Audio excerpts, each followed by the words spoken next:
This is eCoffee with Experts, where marketers and founders share what's actually working in SEO, AI, and digital growth. Grab your coffee and fuel your mind as we chat with top minds about their wins, struggles, and lessons you won't find in a blog post. Brought to you by Digital Web Solutions, we bring real talk to help you grow your business, one episode at a time. Let's get started. You have existed for over a decade and a half in this plane of being the SEO leader, strategist, the head, the brains of the operations for companies in multiple different niches and industries. And just recently you decided to take the step into entrepreneurship and start Lantern SEO. Why now? Tell me. I think it's a mixture of where I am in life, so it suits me and my family, but also it got to the point for me where I kind of realized that my favorite thing is the strategy side of things.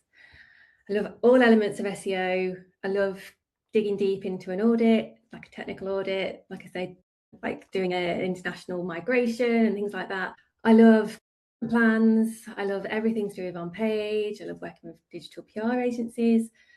But the thing that kind of really makes me happy is to put a strategy in place and see the results. And I tend to sort of, after a while of having done that, you'll probably notice from my LinkedIn, I kind of stay somewhere for a couple of years and I'm like, bingo, got it, great results. Yeah. And then I'm kind of like, okay, yeah, we can continue. Like there's an amazing roadmap in place and things will continue to go up, but they're not in trouble anymore. Not that they were ever in trouble, but they're not in a place where I feel like I'm that needed. And usually by that point, I've built a team around me who don't even really need me. So I feel like that's my pattern, and it just made sense this year, really. Yeah. I mean, if you've kind of evolved your playbook over the last 16 years or so, enough to have a team where they're following your processes, they don't need you anymore. They want you, but they don't need you to lead the team because you've trained people to sort of think like you, and then you've documented your processes. When you start your own agency or you start your own consultancy, what are the sort of what's the foundational roadmap, playbook, SOP that that you have to have in place as the leader of your own organization? Like, what's the core thing? As in for doing for clients or for me? Yeah, I mean, if what's your main approach, like the USP, kind of like what we were talking about, like when you come, what do you hang your hat on? Yeah, so it is, I think, sort of my idea of my USP is that I can, if you've got an SEO agency in place, and you're not quite sure whether it's going in the right direction, or maybe things haven't moved quite as high up in sort of, but your graphs aren't trending the right way quite as easily as you want them to, or you've got somebody internal and they're great, but you think they probably just need a little bit of help, maybe a bit of mentoring, that kind of thing. So yeah, my idea really is that I can be however much you need without having like a retainer in place. So if somebody needs a quarterly audit and then they just want the actions, then I can send that to them. And then they don't have to pay me anything else. They're not tied into anything. It's just, here you go, off you go, do these and come back when you're done and I'll look again. Or if somebody wants the quarterly audit, but then they want the JIRA tickets off the back of it, they want the internal explanations of why we need to do that, why they need to invest time internally, things like that. Or they need the SEO person who's internal to understand everything, to be then taught how to find those things. The other thing, which I didn't mention earlier, is rescue. When something's gone wrong. I love that. I absolutely love it. Like, it's not, and I never panic. And that's what I say to my bosses. If you see a slight dip, I'm like, I'm not worried, because we're doing the right thing. And I know we're doing the right thing. So when something's gone wrong in the past, so same like a migration that's been bodged. Yeah. So juicy. I've got one of those I'm looking at the minute for a friend. And it's the best, because you'll be able to help. So yeah, things like that, or things that kind of like they've attributed it to maybe A or B, but they're not entirely sure. Yeah. I mean, this is kind of the foundation of good businesses, is that they're very clear on the problem they solve, and they know exactly who they solve it for. And it just so happens that those are the areas that you love, like when something is a mess or it's going wrong, or the internal team is kind of panicking, and you see that as an opportunity. I'm in the past, you mentioned to me that championing an idea or championing a strategy and rallying the internal team around something to get the buy-in of maybe the senior management or whatever, that's also a skill that you've developed quite well. And I think at some agencies that may be harder to do than other agencies. So when you're working with people and you're trying to get people to buy in, what are the core things that you need to communicate to the people who are behind the strategy? And then what are the core things that you want the senior leadership to hear about a strategy? Yeah, good question. I think that the people behind the strategy, they just need to know that the leadership team are not interested in the nitty gritty. They just want numbers. They want what's going to move the needle. So they want revenue uplift.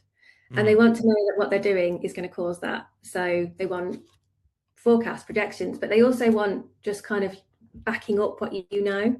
So if someone else has done it and you've got like a really good case study, or you've seen things on LinkedIn, don't be afraid to use those. It doesn't mean that it's not just your voice. Someone else has done this and they've done this really amazing study.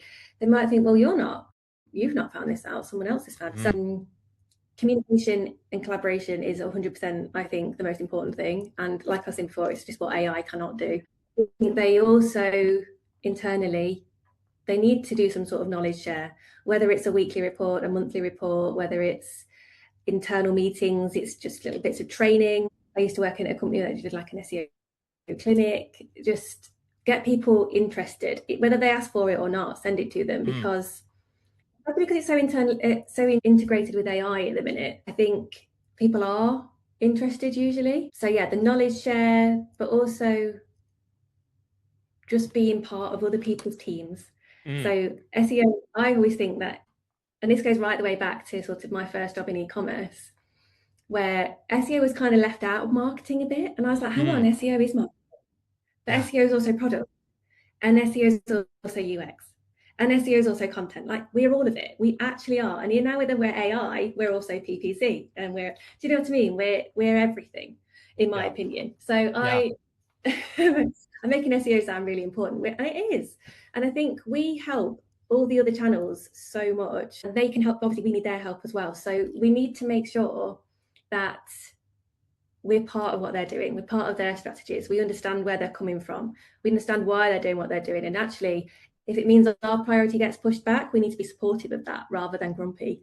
And then likewise with our priorities, if they're thinking, well, I don't know why you want to do that. I don't know what benefit it's going to bring. I don't understand all that stuff that you want about. Make them understand, because why would they care if they don't understand?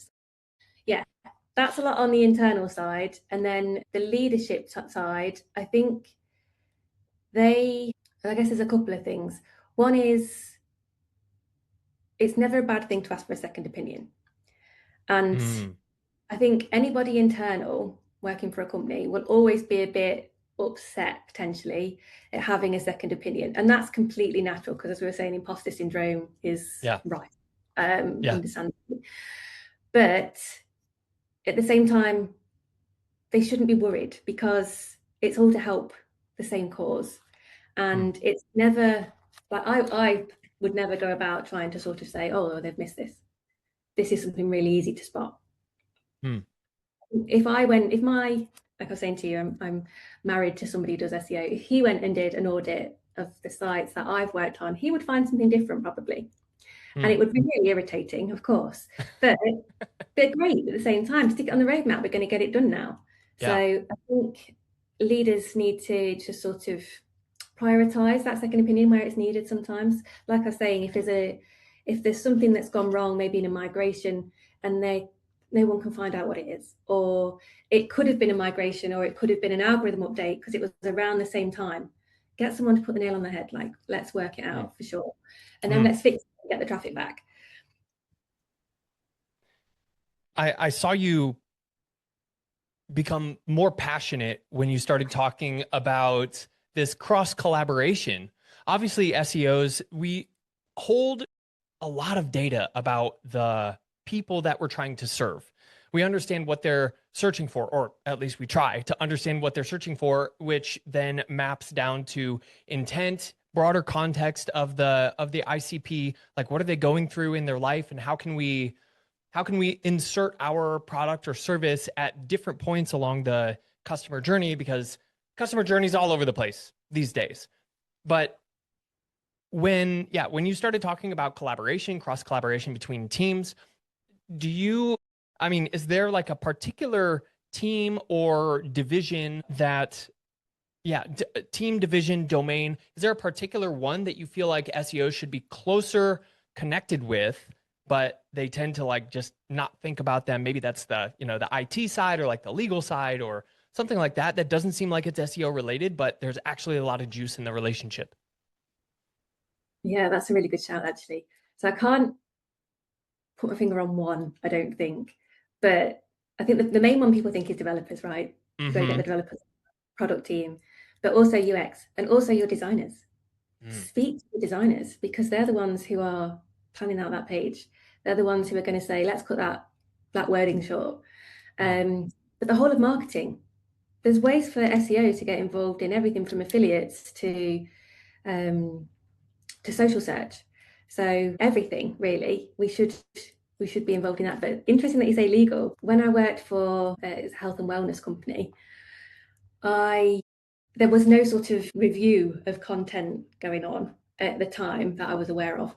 And we got there was a lot of review of content going on, but the relationship didn't understand the SEO side of it. So SEO wasn't getting involved. That's what I meant to say. And as soon as I started speaking to them and just sort of saying, hey, can you review this? I know you're not going to like it, but this is why I'm doing it. Then we have phone calls and we show them the tools that we're using, and we get like some sort of relationship. They start showing you their dog on, like, and then they care about helping you. So because they understand more, and actually they quite like that you want their opinion on things, and that what they're saying is important. Hey, we hope you're enjoying the coffee and the conversation so far. This show is powered by Digital Web Solutions, and if you've ever wondered how the biggest brands actually build authority, this is it. DWS has a massive network of over 250,000 publishers, real sites that help you rank on Google, and more importantly, stay visible in AI search. It's the heavy lifting most teams just can't do on their own. As a thank you for listening, they're offering an exclusive free strategy call just for our eCoffee listeners. It's a great way to map out your authority plan for 2026. Just click the link below to book yours and see how they can help scale your brand. All right, now let's get back to the show. You want to involve these other domains because you want their opinion on things, because it helps with the content. It helps push the strategy forward. It helps get other people on your team, not only to just back up your idea, but you can also get different perspectives from them. Like going to legal and be like, okay, you're reviewing this content or this change and we're getting pushback. Why? You're like, oh, well, it brings out a fear that maybe you didn't see, but they're like, well, we're putting the company at risk for lawsuits, or we're opening up visibility for things that we don't want to be seen. And then you can shape the content around that to help them feel more confident with it, but it also reaches a different segment of the ICP. I think that's what I'm hearing. 100%. So one of the examples is CBD. So you can't say much about CBD, and it's understandable why not. And especially when you speak to legal teams and regulatory teams. But actually, if you ask in an FAQ, can CBD help me with this thing? You can just say no. No, there's nothing out there to prove that it can. And one, you're being really honest, which obviously Google loves. LLMs probably like as well. No, you're answering that question when no one else dares. No one else dares touch it, because their legal teams have been like, absolutely not. Whereas if you explain to the legal team, look how many people are searching that question. Nobody on the internet's answered it. We can get that search, and then sales will obviously rocket. Yeah, obviously, which that's the main KPI. I mean, with visibility is all over the place, traffic is declining, zero-click environment, revenue is, out of the people that I've talked to, revenue is still the top KPI. But in the strategies that you're looking to implement in 2026 and beyond, are there other signifiers that you're looking for, other data points that you're looking for that give you feedback to tell you your campaign is doing what you want it to do? What do you look for? Yeah, so I think the main shift at the minute is branded search. So yeah, I've always been, and in fact, even at the latest company I work for, I was like, branded's all yours. I'm not bothered about brand traffic. Like, that's not what I'm working on. I don't do anything to optimize for our brand name. And then AI comes on, and then you think, hang on a minute, everything that we're doing to show up in ChatGPT, Gemini, AI overviews, and then somebody searches for our brand, I made that happen. That's my traffic now. And it's not, it's everybody's traffic, right? It's or they click on PPC, and the PPC then gets the attribution for it. But actually, all that work in the background has come from the article that you've done, or the FAQ, or the schema that's in place, or the experts that you've got listed on the site. It's or the digital PR in the background. So, and then they've found the brand name, and then they've clicked on PPC. And we're all melting in the background in SEO because we're just like, oh, I've just done all this work. And then PPC will wait loads for brand. We're sorted, and it's really cheap as well, whereas our brand's down. So I think that's the main shift off the top of my head that I'm seeing. And I think attribution 100% needs to be shared. Yeah, I agree. This branded search thing is influenced. I mean, the general overall kind of trend is like research, deep diving research, and then branded search at the very end, which could be the case. Again, could be like, okay, we bounce off the page, then just happen to be retargeted on Instagram 30 minutes later, and the attribution goes to the ad. But now that so let's say we've solved the visibility, maybe somebody does a branded search, they land on the website. You mentioned UX and design, like the user experience when somebody goes onto a page. The technical load speed has to be fast. So we are working with the tech team. The content writing team has to be on point, understanding the ICP when they land on the page. And then the actual design team to make it look good.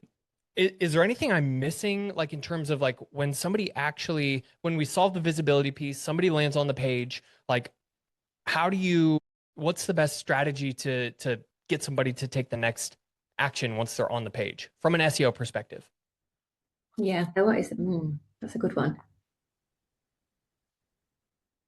I think it will depend what industry, but there's lots. So e-commerce, legal, travel, trust, 100% the first thing they need to see. Yeah. Because if you don't see that, you're not bought in at all. You're not going to spend any money. Even to, like you say, the design of the page, if it looks a bit illegitimate, you think, you're even going to scroll down to see where they're based, if you can contact them, anything like that. So I think it needs to be clear from an SEO perspective, from an on-page perspective, that you are trustworthy. So whether that's reviews, whether it's having your experts linked to expert profiles, whether it's industry news, whether it's case studies, interviews, videos, all these kind of things. I think the trust needs to be there to get them to settle in first before they can think about taking that next step. But then the next step off the back of that will be navigational. And in terms of sort of architecture and that sort of thing, which obviously hinges on UX as well. But I think it's having those links in the right place. It's having it really clear what the next step is, what they're linking to, especially from, and I know I'm going off topic slightly, but especially from like an LLM perspective. There's so many homepages out there. And I used to work with one that had 7 H1s on the homepage. Oh no. 7 big e-commerce company. Yeah. And it's kind of like, how do you expect anybody other than a user to know what's on that page? And even then, from a user's point of view, it's kind of generic. And if that's the case, if it's sort of, everybody loves sort of what next, or you may also be interested in, and things like that. And it's sort of, don't waste your headings on things that don't actually show both users and LLMs and Google what it is that you're trying to get them to go to next. Yeah. The hierarchy piece. I mean, you're just talking about trust, and trust ultimately lies with humans, but these LLMs are kind of they're trying to adopt, like they're basically trying to become more and more human. If we say this AI is really good, the interpretation is the AI is more close to human interaction than other AIs. So like building that trust so these algorithms can see it also reflects back to the human. If the human doesn't trust, like who cares if AI can see you? But speaking in this trust, you are married to your husband for 6 or 7 years. You guys were introduced to each other when you were a decade into SEO. And it seems like you told me that he's had an influence on you. I'm wondering whether it's from him or whether it's from someone else. Do you remember advice that you got at the beginning of your relationship related to SEO that was like gospel back then? You're like, we have to do this. This is the way. And then now you're like, man, I can't believe that we were trying to do it that way. Or like, is there anything that was gospel back then and then is changed now? Yeah, I think the one that always sticks in my mind is Canonicals, because it was to be the case where you would, basically Canonicals have changed, I think, from how you would be able to canonicalize other pages to a single page, or if it was paginated pages, you would canonicalize them to the first page, and then Google would only be able to see that you'd got one page effectively. Whereas now what you want to do, and for a long time, actually, it's not even that fresh now, and for a long time, you want to canonicalize a paginated page to itself, unless it's a huge database, in which case I would suggest truncating that slightly. Otherwise, Google LLMs cannot see that you have more than one page. So if you've got 50 products but only 10 per page, and Google can only see that first page because you've canonicalized something else, that first one, Google's going to think you've got 10 products. Whereas you show them the rest of the pages, they see you have 50. And when it comes to somebody looking for a range, then you move up the rankings. And I've seen that lots of times where products have gone out of stock, or one company doesn't have anywhere near as products as another one, and they just don't rank as well because product offering is huge. Yeah, that canonicalization. Yeah, it's something I haven't really thought about that much, but it makes a lot of sense when you come at it from this angle. Okay, AI is changing the way that humans search, the way that we find things, the way that the algorithms are. There's the basis of SEO. Google just released an article or a document a couple days ago, weeks ago, whatever, that basically said if you want to win in AEO, GEO, just do good SEO. I'm curious, when you're advising non-SEOs now who are like, we have to show up in Chat GPT, how do you explain to them that like it's just good SEO? Like, is there anything that you're doing for AI search in addition to SEO? Yeah, 100%. I think it's down to prioritization now. So, and in some ways for many SEOs, especially internal ones, it's great news because things like digital PR can finally get signed off. You can start going to an agency for that kind of thing. You can get some more budget because there's so much proof out there that it's really important. Whereas before, digital PR was very much kind of an unknown. There was lots of stuff out there to say, yeah, it works and we've seen it working, but because you can never sort of say in isolation it's working, it's been hard to prove that that's the thing that's moving the needle. So now there's so many studies out there saying, hey, the most important thing to do, obviously apart from Reddit and YouTube, is to get digital PR sorted and to get really high quality links that are super relevant to your industry back to your site and get people talking about you externally.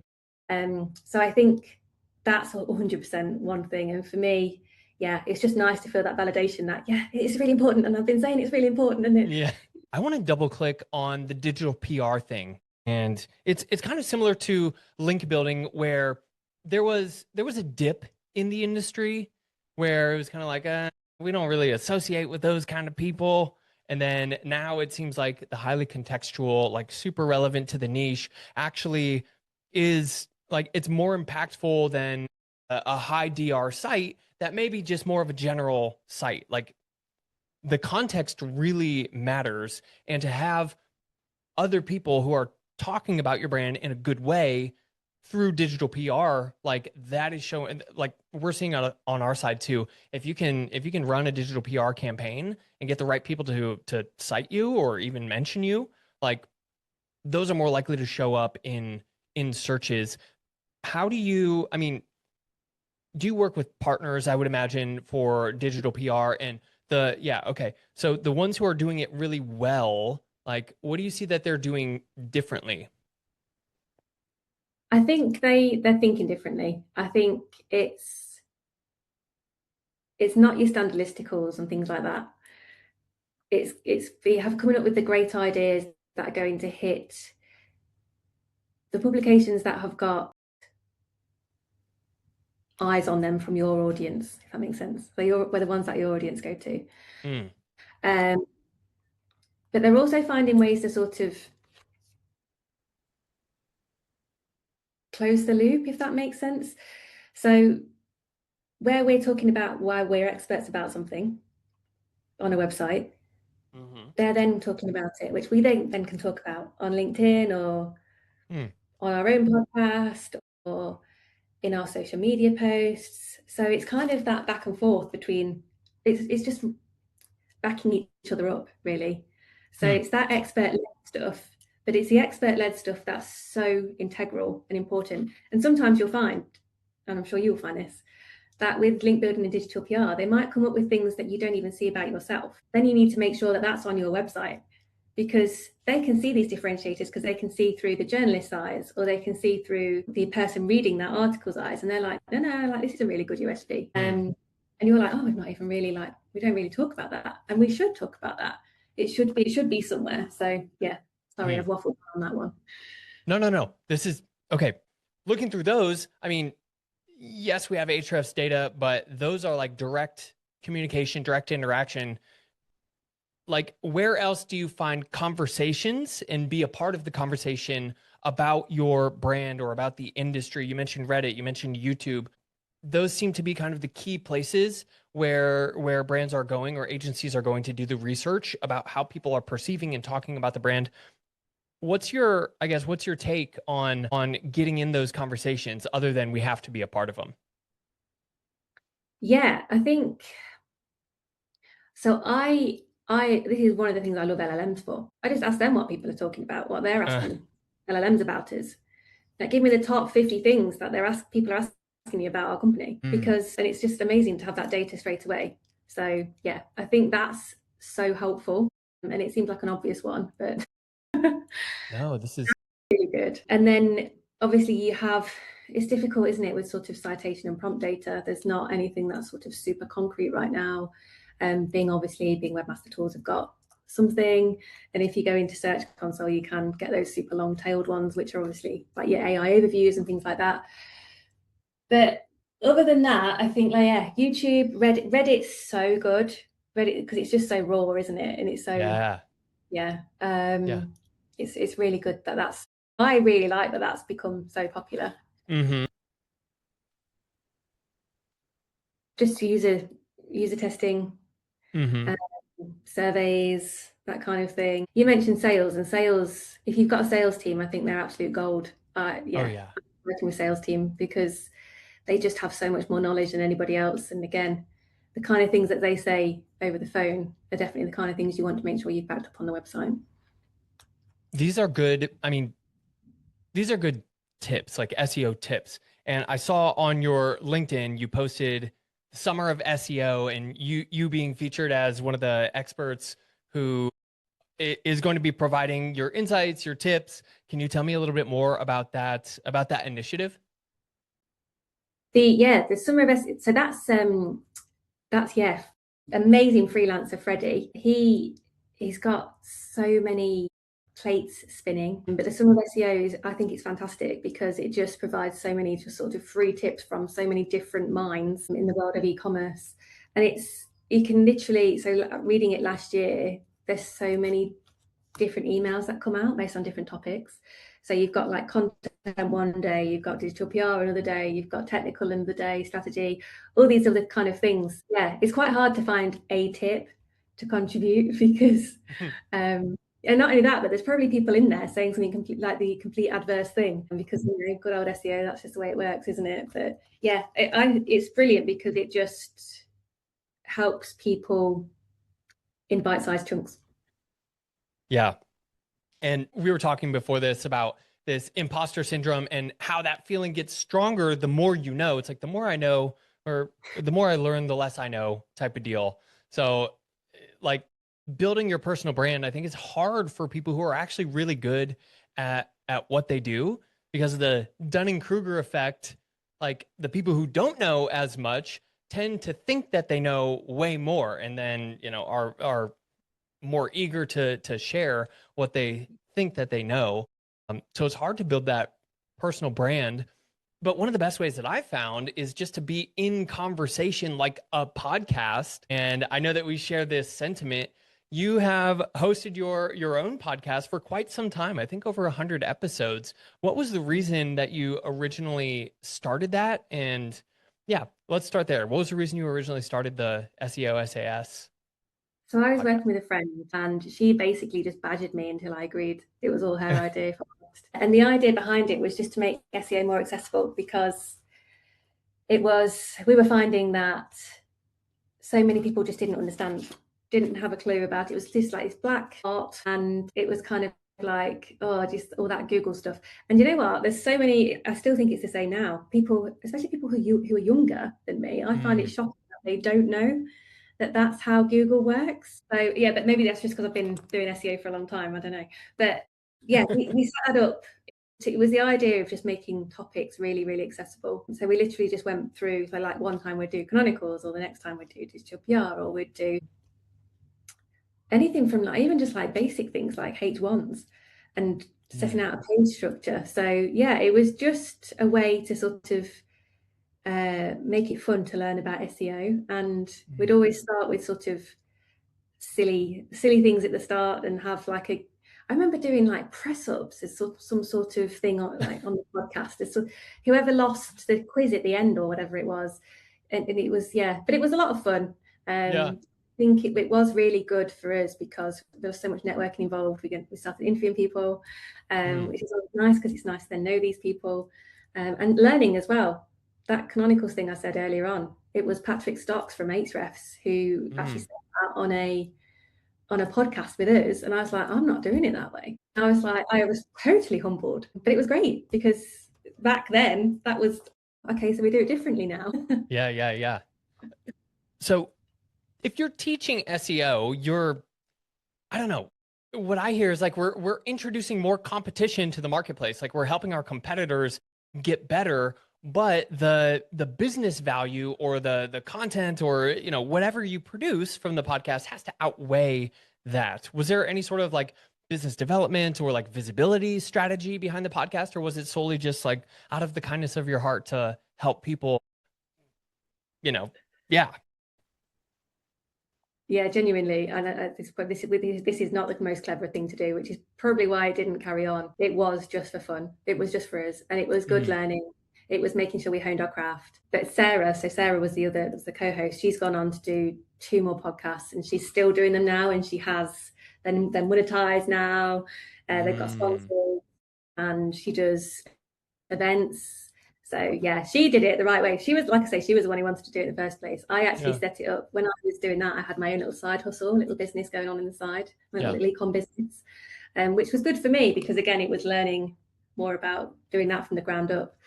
So I didn't continue with it, but she did. She did a really good job. Yeah. I mean, different strokes for different folks, I guess. No worries.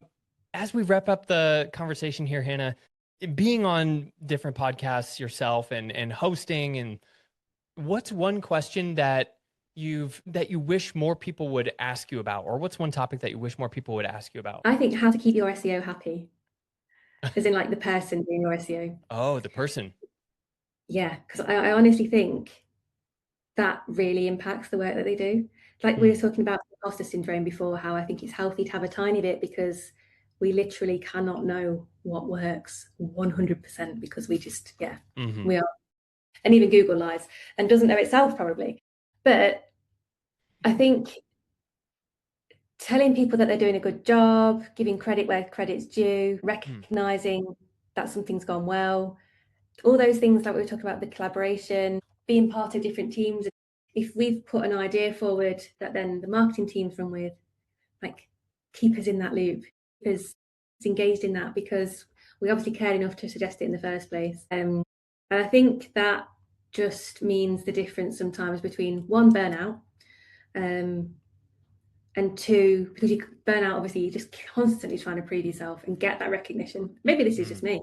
And just being happy and that longevity in the role, really. So yeah, that's probably one thing that I think people don't talk about enough or think about enough from the higher side of things. And I think as a manager or a leader of a team, that's my most important job, is keeping that team happy, because if they're happy, you've got the specialists doing the right thing. They think they're good at what they're doing because they are. And so they have the confidence to do it well. Mental health and emotional and psychological safety in the workplace.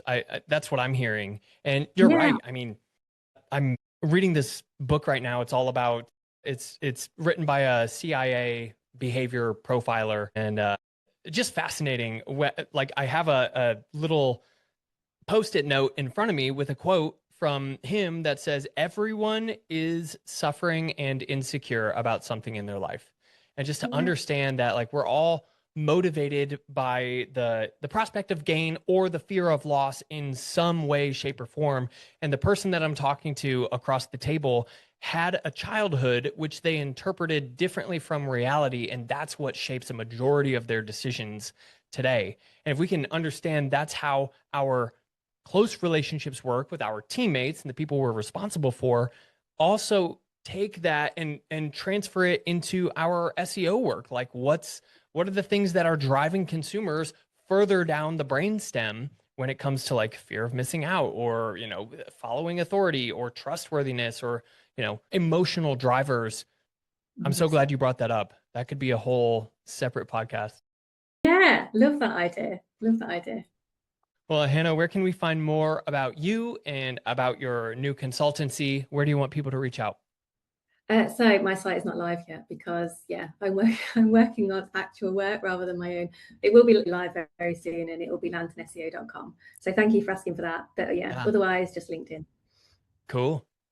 Hannah Bryce. Awesome. Thank you for being a great guest. I love that you brought your decade and a half years of experience to us, and you're still so human-centered, even though I'm sure a couple months down the road when we reconnect, you'll be like, man, I really miss, like, working in an office with people, or, you know, miss having a team, my Slack blow up. So I'm kudos to you on stepping into this new journey, and I wish you all the best. Thank you. Thank you so much. And it's been amazing chatting to you. It's just, so easy to talk to. Thank you. I appreciate that. Cheers. All right. Take care.